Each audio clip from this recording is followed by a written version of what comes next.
नमस्कार साथियों, स्वागत है आप सभी का अंकित इंस्पायर्स इंडिया पर। मैं हूं अंकित अवस्थी। आप हैं मेरे साथ में एक ऐसे विषय पर चर्चा करने के लिए जो धार्मिक आस्थाओं से जुड़ा है। भारत के अंदर तिरुपति मंदिर, जो भारत का सबसे अधिक अमीर मंदिर कहा जाता है, जिसकी मान्यता दुनिया में सबसे सबसे प्रमुख मंदिरों में से एक की जाती है। दुनिया में अगर सबसे रिच मंदिर काउंट किए जाएं तो उसमें नंबर 1, और दुनिया में अगर सबसे रिच धार्मिक स्थल काउंट किए जाएं तो नंबर 3 पर आंध्र प्रदेश के तिरुपति के अंदर आने वाला श्री वेंकटेश स्वामी का मंदिर तिरुपति मंदिर आता है। इस तिरुपति मंदिर में एक भोग अर्पित किया जाता है, एक प्रसाद अर्पित किया जाता है जिसे लड्डू के नाम से जाना जाता है, और इसे भारत में जीआई टैग भी, जियोग्राफिकल इंडिकेटर टैग भी मिला हुआ है, यानी कि ये लड्डू केवल यहीं बनाया जाता है। ऐसे में इस लड्डू के साथ एक विवाद जुड़ गया है, और विवाद इस बात का है कि इस लड्डू को बनाने में जिस घी का उपयोग किया गया वह घी मिलावटी था। उसके अंदर पशु चर्बी का उपयोग किया गया और मछली के तेल का भी उपयोग किया गया। ये जानकारी जुड़ी आई, और जैसे ही राजनीति के अंदर इसका स्थान मिला, तत्काल प्रभाव से तिरुपति मंदिर चर्चा में आ गया। और उस समय जो सरकार थी, जो इस समय जिसने इस तरह के परमिशंस दिए थे, इस तरह के घी को प्रोक्योर करने की परमिशन दिए थे, चंद्रबाबू नायडू से पहले की जो सरकार जगन मोहन रेड्डी की सरकार थी, उस सरकार के ऊपर आरोप लगे। ऐसे में आंध्र प्रदेश के अंदर वर्तमान की चंद्रबाबू नायडू सरकार और पूर्व में जगन मोहन रेड्डी की सरकार, दोनों सीएम एक दूसरे के ऊपर आरोप प्रत्यारोप कर रहे हैं।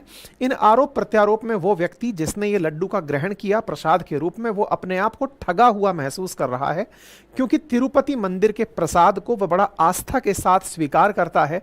ऐसे में उसकी आस्था, अगर वह शाकाहारी है तो ऐसे में उसकी आस्था को बड़ी ठेस पहुंची होगी, और अगर ये ठेस का विषय है तो निश्चित ही धार्मिक मामलों के अंदर उल्लंघन, धार्मिक हमारी जो रिलीजियस फ्रीडम है उसके अंदर उल्लंघन, हमारे मूल अधिकार के उल्लंघन में कंसीडर होता है। और अगर ऐसा है तो सुप्रीम कोर्ट को इस पर इंटरफेरेंस की आवश्यकता है। इसी वजह से सुप्रीम कोर्ट में इसके लिए याचिका दायर की जा चुकी है। हेडलाइंस बनती हैं, sanctity of Tirupati laddu restored. अब यह लड्डू पूरी तरह से वापस पवित्र स्थिति में पहुंच चुका है। पहले जो लड्डू था उसमें बीफ फैट और फिश ऑयल था, ऐसी रिपोर्ट्स निकलकर आई हैं। यह सारी जानकारी आती है और यह मामला सुप्रीम कोर्ट में पहुंच जाता है, क्योंकि आफ्टर ऑल बहुत सारे ऐसे धार्मिक मान्यताओं के अंदर लोग हैं जो कि पूरी तरह से सात्विक भोजन करते हैं, जिसमें अपने भोजन में प्याज लहसुन तक का इस्तेमाल नहीं करते, मांसाहार का तो सवाल ही नहीं उठता। और ऐसे में अगर उनकी धार्मिक आस्थाओं के साथ इस तरह से फिश फैट का या फिर बीफ फैट का उपयोग होने की चर्चा आती है तो यह निश्चित ही धार्मिक भावनाओं पर बहुत बड़ा कुठाराघात है। जांच का विषय है, केंद्र सरकार इस मामले पर जांच करवाएगी, लेकिन उससे पहले हम इस पूरे मामले को विस्तार से आपके सामने सिलसिलेवार तरीके से बताते चलते हैं। तो चलिए शुरू करते हैं। साथियों, तिरुपति मंदिर जो कि श्री वेंकटेश स्वामी मंदिर है, उस मंदिर का प्रबंधन तिरुमाला तिरुपति देव स्थानम के द्वारा किया जाता है।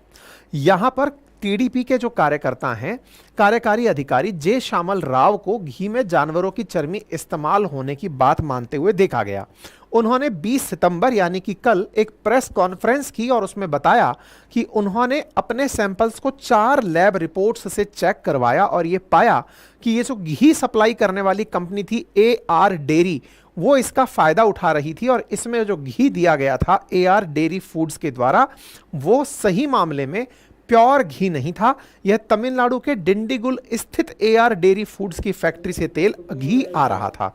इन्होंने अपने स्तर पर कल जो प्रेस कॉन्फ्रेंस की उसमें यह बात कही गई कि जब मैंने एग्जीक्यूटिव ऑफिसर, एक IAS ऑफिसर हैं, इन्होंने टीडीपी के अंदर, मतलब TTP यानी तिरुमाला जो मंदिर है, तिरुमाला तिरुपति देव स्थानम, जो एग्जीक्यूटिव ऑफिसर का पद इन्होंने संभाला, तब इन्होंने इस मंदिर में चढ़ रहे प्रसाद की जांच करवाई और उसमें यह पता चला कि यह प्रसाद मिल्क घी से नहीं बन रहा है। और जब इसको जांचने के लिए हमने आगे आदेश दिया तो फिर पता चला कि इस घी के अंदर कुछ कमियां हैं, और वो कमियां ही आज की सबसे बड़ी विवाद की चीज है कि भगवान के सामने अपवित्र प्रसाद चढ़ाया गया। साथियों, तिरुपति मंदिर आंध्र प्रदेश में है। आंध्र प्रदेश भारत के पूर्वी तट पर स्थित राज्य है। जब आंध्र के अंदर हम कोस्टल जिलों की बात करते हैं तो तिरुपति नाम का एक जिला है, वहां पर यह मंदिर स्थित है। भगवान वेंकटेश स्वामी मंदिर काफी पुराना प्राचीन भगवान विष्णु को समर्पित मंदिर है। इस मंदिर का प्रबंधन आंध्र प्रदेश सरकार के द्वारा तिरुमाला तिरुपति देवस्थानम ट्रस्ट के द्वारा करवाया जाता है। यहां प्रतिदिन 50,000 से अधिक यात्री पहुंचते हैं, कई बार उनकी संख्या लाखों तक हो जाती है। कहते हैं कि प्रतिवर्ष तिरुमाला या तिरुपति मंदिर के अंदर 3 से लेकर 4 करोड़ तक यात्री दर्शन करने पहुंचते हैं। अगर इसका कंपैरिजन कराया जाए तो वैश्विक स्तर पर वेटिकन सिटी में 9 मिलियन यानी 90 लाख लोग एक साल में पहुंचते हैं, जो कि ईसाई लोगों की मान्यता का स्थान है। और ऐसे ही मुसलमानों के लिए मक्का, जो कि सऊदी अरब में है, यहां लगभग 2 करोड़ लोग सालाना पहुंचते हैं। टेक्निकली भारत में सर्वाधिक अगर कोई धार्मिक यात्रा के लिए व्यक्ति जा रहा है, धर्म के लिए यदि कोई यात्रा कर रहा है, तो उसमें सबसे ज्यादा तिरुपति मंदिर पर लोग पहुंचते हैं। अगर हम रिकॉर्ड्स की बात करें तो यहां की वेल्थ बिलियंस में है और ऐसे में इसे रिचेस्ट हिंदू श्राइन कहा जाता है। अगर वर्ल्ड में प्राप्त डेटा को देखा जाए तो दुनिया का तीसरा सबसे अधिक पैसे वाला धार्मिक स्थान है। नंबर 1 पर अमेरिका की एक चर्च आती है जिसका नाम लेटर डे सेंट चर्च है, जिसकी संपत्ति $265 बिलियन के अराउंड बताई जाती है। अगर तिरुपति मंदिर की बात की जाए तो इस मंदिर के बैंक अकाउंट में 18,000 करोड़ रुपए की सावधि जमा राशि है। एनुअल जो जमा हो रहा है वो इसके पास 18,000 करोड़ है। सोना इसमें 11,329 करोड़ का है और चढ़ावा हर साल 1,500 करोड़ रुपए से अधिक का इस मंदिर को प्राप्त होता है। यानी चढ़ावे के अंदर यहां पर हजारों करोड़ रुपए मंदिर में आते हैं।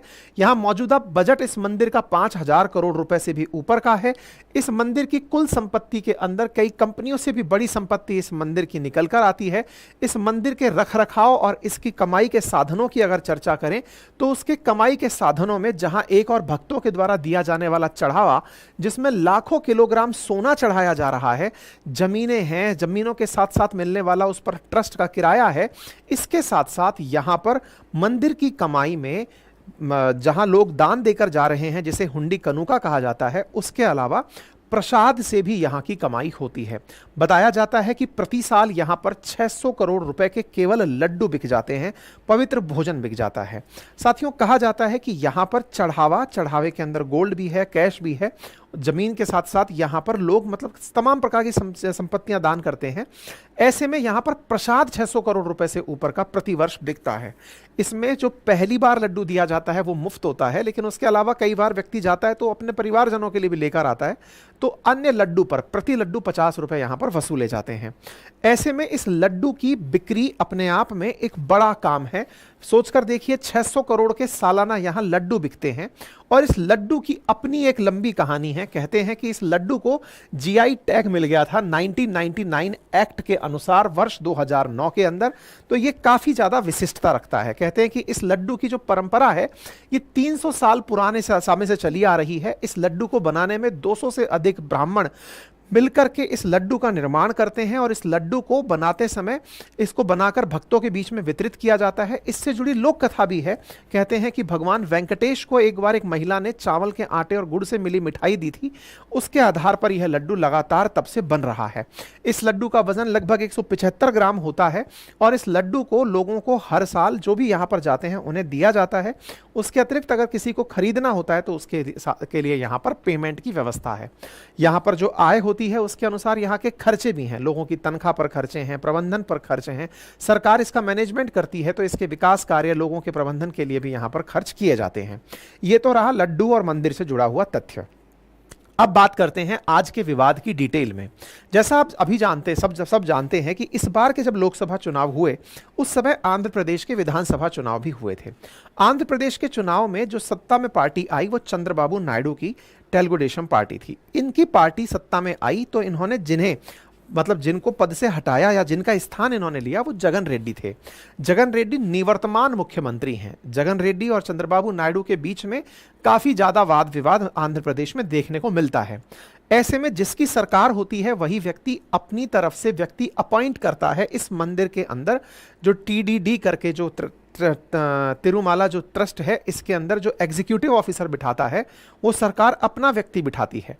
ऐसे में जो अपना व्यक्ति बिठाया जाता है उनमें जगन मोहन रेड्डी ने जो व्यक्ति अपना कार्यकारी अध्यक्ष बना के बिठाया था जब इनकी सरकार हुआ करती थी, तो वो इनके मौसाजी हुआ करते थे। तो असल में परिवार वालों को पद दिया गया था। अब पद का क्या महत्व है उसको ऐसे समझिए, आप ऐसे समझिए कि इस मंदिर के कर्मचारियों को जो वेतन दिया जाता है वो 1733 करोड़ रुपए सालाना है। इससे अंदाजा लगाइए कि यहां पर जो सामग्री की खरीद होती है वो 751 करोड़ रुपए की खर्चे की होती है। यहां पर इंजीनियरिंग कार्यों के लिए 350 करोड़ रुपए, मतलब लगभग 5000 करोड़ रुपए का सालाना इस मंदिर का खर्चा है। इस मंदिर के अंदर जब इतने खर्चे हैं तो ऑब्वियस ही बात है, जहां खर्चे हैं वहां पर कौन अपना आदमी काम करेगा, कौन सी कंपनी अपनी काम करेगी, कौन सी कंपनी अपने लिए काम करेगी, अपने अनुसार काम करेगी, तमाम चीजें देखने की होती हैं। तो सरकारें अपने अनुसार लोग बिठाती हैं। तो जगन रेड्डी जब सरकार में हुआ करते थे उस समय पर इन्होंने अपना ही एक आदमी यहां पर बिठाया हुआ था। तो जब अपना आदमी यहां पर इन्होंने बिठाया हुआ था वो जगन रेड्डी के मौसा हुआ करते थे। अब उन मौसा की जो कहानी है ना वो भी मैं आप लोगों को एक बार बता दूं। मैं लेकर आया था, आगे डिटेल में आ जाएगी, जो कि आज राज्यसभा सांसद हैं असल मायने में, ठीक है। तो असल में अब जो व्यक्ति बिठाए गए हैं वो जे श्यामल राव हैं, जो कि एक सीनियर आईएएस ऑफिसर हैं, और उन्होंने अपने स्तर पर कहा कि जब हमने इस लड्डू की जांच करने का आदेश दिया तो हमने कमेटी बनाई। उस कमेटी से हमने इसकी क्वालिटी को और बेहतर कैसे बनाएं इसके सुझाव मांगे, और साथ ही जो घी यूज में आ रहा था उसकी जांच करने के लिए national dairy development board Gujarat को सैंपल भेज करके जांच करवाई गई। जुलाई में सामने आई रिपोर्ट में फैट का जिक्र हुआ। इसके बाद टीटीडी ने तमिलनाडु के डिंडीगुल स्थित एआर डेयरी फूड्स की तरफ से भेजे गए घी के स्टॉक को वापस कर दिया और ठेकेदार को ब्लैकलिस्ट में डाल दिया। साथ ही साथ टीटीडी ने कर्नाटक मिल्क फेडरेशन से घी खरीदना शुरू कर दिया है। यहां जो सबसे बड़ी बात हाईलाइट हो रही है, जिस पर बड़ी राजनीति हो रही है, वो राजनीति इस बात की है कि यहां पर पुराने सप्लायर से जो घी मिल रहा था वो 320 रुपए किलोग्राम पर मिल रहा था। 320 रुपए किलोग्राम पर घी कहीं पर उपलब्ध नहीं है। अगर मंदिर का प्रसाद शुद्ध गाय के घी में बनना है तो गाय के घी की कीमत मार्केट में 1000 रुपए किलोग्राम से ऊपर चल रही है। तो ऐसे में कैसे संभव है कि 320 रुपए किलोग्राम में आपको घी शुद्ध प्राप्त हो जाए?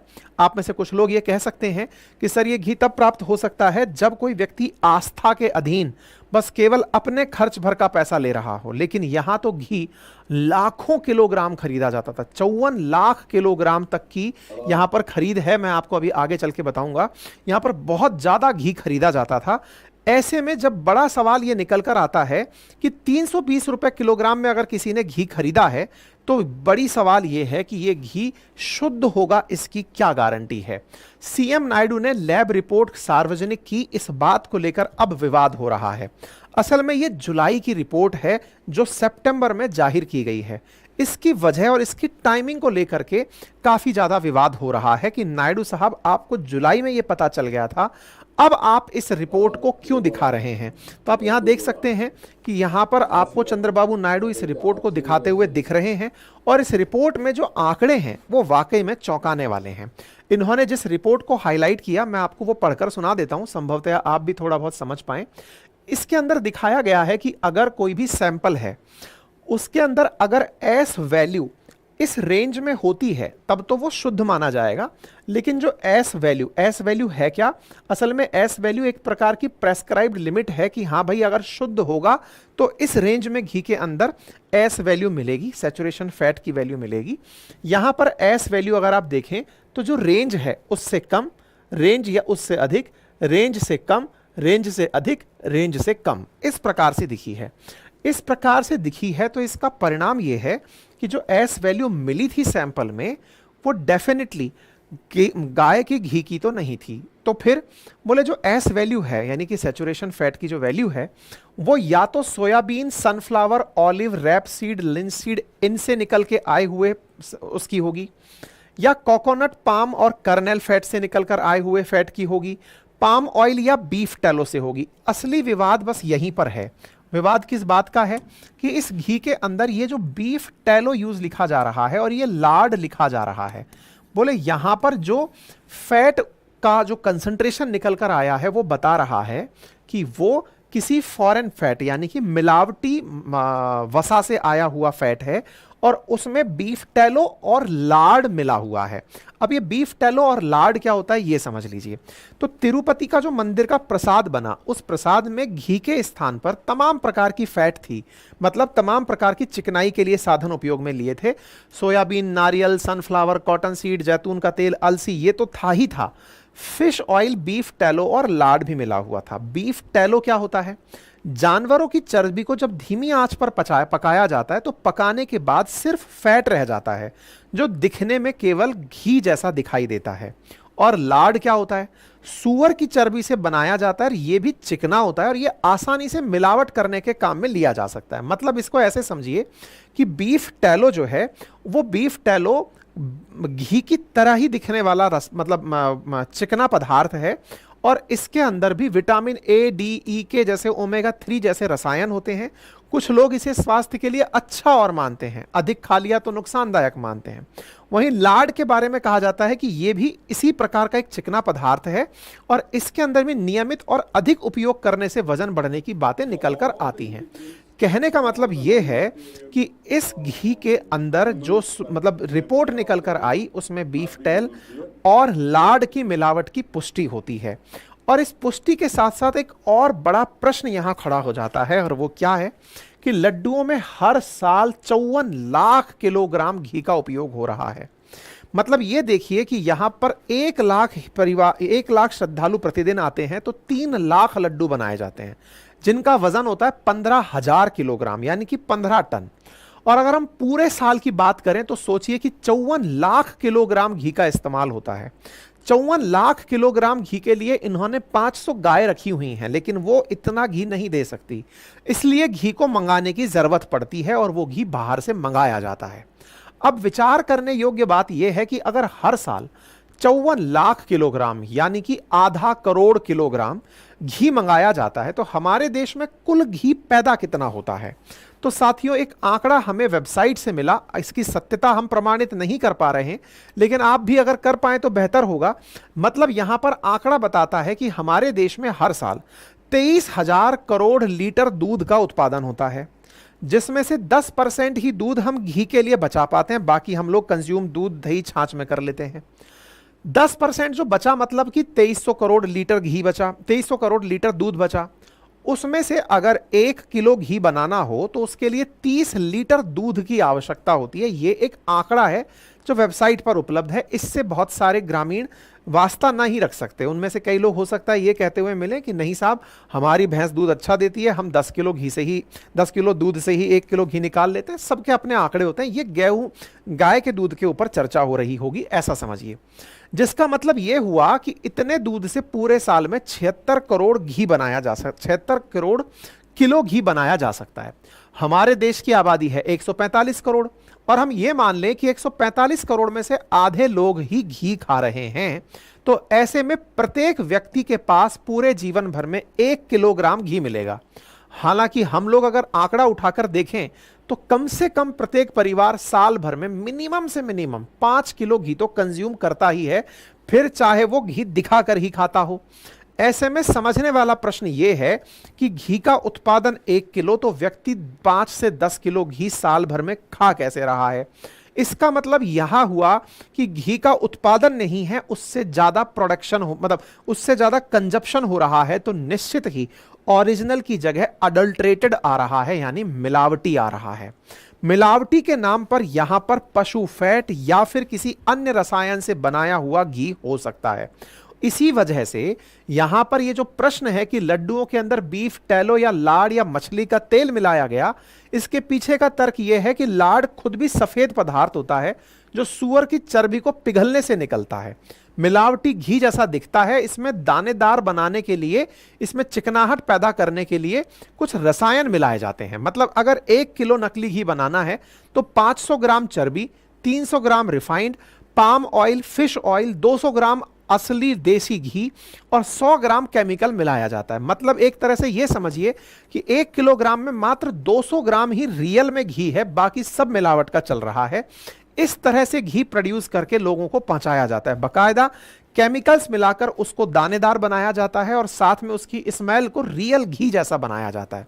मतलब एक प्रकार से अगर मीडिया में चल रही इस रिपोर्ट में सच्चाई है तो यह काफी चिंता का विषय है कि हर व्यक्ति अपने जीवन भर में जो भी घी कंज्यूम कर रहा है उसमें अधिकांश हिस्सा मिलावट का ही है।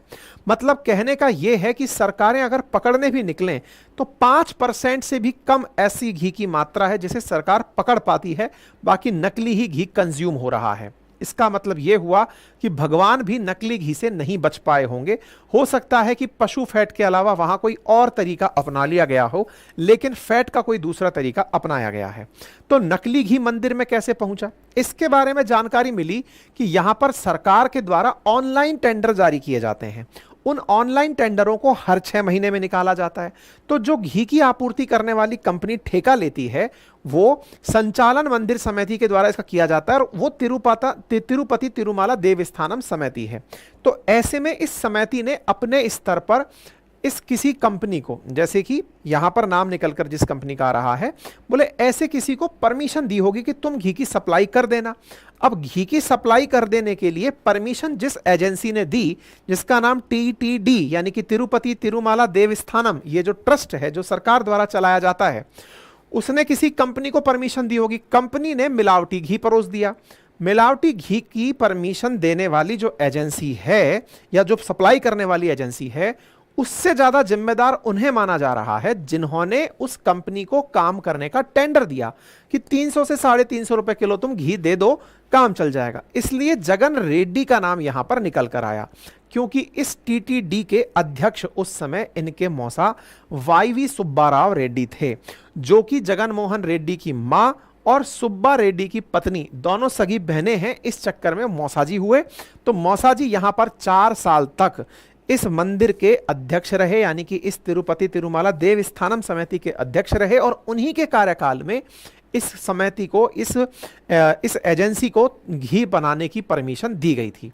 यही सबसे बड़ा आज के विवाद का विषय बना हुआ है। इसलिए जगन मोहन के ऊपर सवाल किए जा रहे हैं कि आपके राज में ऐसा हुआ था और आपने कर्नाटका से नंदिनी घी भी खरीदने नहीं दिया था। इस पर कुछ पुराने समय के पंडित भी सक्रिय हुए। उन्होंने कहा हमने पहले भी इस विषय पर लोगों का ध्यान आकर्षित कराया था, किसी ने इस बात को नहीं सुना। राहुल गांधी जी का भी इस पर बयान आया। उन्होंने कहा कि यह बड़ा ही संवेदनशील मामला है, ऐसा नहीं होना चाहिए था। ऐसे ही जो चंद्रबाबू नायडू जी के साथ में सहयोगी नेता हैं, उन्होंने भी सेम यही लाइन बोली कि यह बहुत ही दुर्भाग्यपूर्ण है। कुल मिलाकर के अब यह पूरी तरह से देश भर में भावनाओं को ठेस पहुंचाने वाला प्रतीत हो रहा है। साथ ही साथ सब लोग अपनी तरफ से अपनी प्रतिक्रियाएं इस पर दे रहे हैं। इस पर सीएम जगन रेड्डी ने कहा कि भगवान के नाम पर राजनीति की जा रही है। जुलाई में सैंपल टेस्ट होने गया है, सरकार पहले बन चुकी है। ऐसे में इस बात की क्या सत्यता है कि यह घी मिलावटी ही था? यह सरकार आपकी बन चुकी थी। उस समय आपने बनने के बाद में जिस कंपनी को जारी रखा काम देने का, जुलाई में उसका सैंपल टेस्ट किया और उसकी रिपोर्ट को भी 2 महीने तक बचा के रखा। तो बोले ये अपने आप में गलत है। इस पर जगन रेड्डी ने अपनी तरफ से सफाई देते हुए कहा कि भगवान का राजनीतिकरण किया जा रहा है। ठीक है, अब 3 पक्ष निकल कर आए। पहला, वो देवस्थानम ट्रस्ट जो कि इस कार्य को संचालित करता है, उन्होंने अपने स्तर पर कहा कि 4 लैब रिपोर्ट से हमने इसकी जानकारी ली थी, हमको पशु चर्बी की पुष्टि यहां पर हुई थी। मतलब इसके लिए कहा जा रहा है कि घी सप्लायर जो बाहर से घी देने वाला आदमी था, उसने पशु चर्बी मिला कर दी है। TDP जिसकी वर्तमान सरकार है वो कह रही है कि लैब रिपोर्ट में इसका जिक्र हुआ है। इसका मतलब पूर्व जगन सरकार ने जिनको परमिशन दी थी वो सब लोग इस तरह से घी दे रहे थे। जगन रेड्डी की इस कांग्रेस मतलब पार्टी YSR कांग्रेस का क्या कहना है? उनका कहना है कि नायडू जो है वो इसके ऊपर राजनीति कर रहे हैं और राजनीति के लिए भगवान का सहारा ले रहे हैं। जुलाई की लैब रिपोर्ट है तो उसे अब क्यों दिखा रहे हैं? ये बड़ा सवाल है। तो इस कंपनी से पूछा गया AR डेयरी से कि भाई आपका क्या पक्ष है? इन्होंने कहा हम इस पर कोई भी बयान नहीं देंगे। सुप्रीम कोर्ट में याचिका दायर की जा चुकी है। हाई कोर्ट के अंदर भी लोग रुख कर रहे हैं और हाई कोर्ट और सुप्रीम कोर्ट से इस बात पर राय मांग रहे हैं कि साहब बताओ क्या करना चाहिए। लोगों की धार्मिक भावना आहत हुई है, आर्टिकल 25 और 26 वॉयलेट हुआ है। ऐसे में सुप्रीम कोर्ट से राहत की मांग की जा रही है। देखना होगा इस विषय पर अगर यह मामला सुप्रीम कोर्ट में स्वीकार होता है तो क्या कहा जाता है। और सबसे बड़ी बात, आस्था का सवाल है और आस्था का सवाल केवल तिरुपति तक ही नहीं रुका, यह निकलकर पहुंच गया अयोध्या, क्योंकि अयोध्या में भी 1 लाख लड्डुओं का डिस्ट्रीब्यूशन हुआ था जब अयोध्या राम टेंपल का मेगा इवेंट हुआ था। तिरुपति से लड्डू निकल करके अयोध्या में भी बंटने आए थे और यहां पर प्रसाद के रूप में बांटे गए थे। 1 लाख से अधिक लड्डू यहां पर बांटे गए थे। 22 जनवरी को रामलला की जब प्राण प्रतिष्ठा हुई थी तो 3 टन लड्डू अयोध्या आए थे। जो मुख्य अर्चक राम मंदिर अयोध्या के सत्येंद्र दास जी हैं, उन्होंने कहा कि अयोध्या में वैष्णव संत और भक्त लहसुन और प्याज तक का इस्तेमाल नहीं करते, ऐसे में प्रसाद के अंदर वसा का इस्तेमाल बहुत दुर्भाग्यपूर्ण है, हिंदुओं की आस्था के साथ खिलवाड़ है। किसी बड़ी एजेंसी से इसकी जांच होनी चाहिए, जो लोग भी दोषी साबित हों उनके खिलाफ कार्रवाई होनी चाहिए। बाकी आपको इस विषय पर क्या लगता है, अपनी राय कमेंट बॉक्स में जरूर रखें। चैनल पर नए हैं तो सब्सक्राइब कर लें, अपने सभी साथियों के साथ इसे अवश्य साझा करें। फिलहाल के लिए इतना ही। हमारा एप्लीकेशन है अपनी पाठशाला, जहां जाकर आप तमाम कोर्सेज चाहे आरएएस के हों या जीए फाउंडेशन के हों उन्हें एक्सेस कर सकते हैं। हमारी वेबसाइट अपनी पाठशाला पर नियमित विजिट करके तमाम टेस्ट सीरीज ज्वाइन कर सकते हैं, करंट अफेयर्स का अपडेट प्राप्त कर सकते हैं, हैंड रिटन नोट्स अपने घर पर आप मंगा सकते हैं। इसके लिए आप एप्लीकेशन पर विजिट करें। फिलहाल के लिए इतना ही। अपना ख्याल रखें, बड़ों का सम्मान करें, छोटों को प्यार दें और अपना व्यक्तित्व इस प्रकार से विकसित करें कि महिलाएं आपके साथ सुरक्षित और सम्मानित महसूस करें। धन्यवाद।